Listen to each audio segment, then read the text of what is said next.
And అందరూ ఎలా ఉన్నారు? Welcome to my channel Srujayam blogs అండి. ఈరోజు వీడియోని నా బ్రేక్ఫాస్ట్ ఏం తీసుకుంటున్నాను ఈ ప్రెగ్నెన్సీలో అనేది మీతో షేర్ చేసుకుంటాను. సో రెగ్యులర్గా అయితే నేను అంబలి తాగుతున్నానండి. ఈ సమ్మర్ అయితే వచ్చేసింది కదా, అందుకని అందులోనే కొంచెం నిమ్మకాయ చెక్క, అలానే ఒక 2 టీ స్పూన్లు పెరుగు వేసుకొని తాగుతున్నాను. నిమ్మకాయ చెక్క ఏంటంటే మనకు వామిటింగ్ కంట్రోల్ అవుతుంది అనమాట, వామిటింగ్ సెన్సేషన్ రాకుండా. అండ్ అలానే పెరుగు అనేది కాస్త చల్లబరుస్తుంది మనకి బాడీని అనేది, ఎందుకంటే మెడిసిన్ అది ఎక్కువ వాడతాం కదా. అండ్ అలానే డిహైడ్రేట్ అవ్వకుండా ఉంటుంది అంబలి కొంచెం పలచగా చేసుకొని తాగటం వల్ల.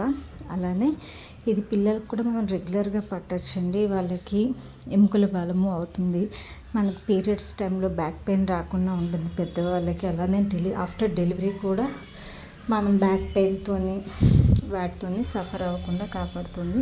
సో వీళ్ళు అసలు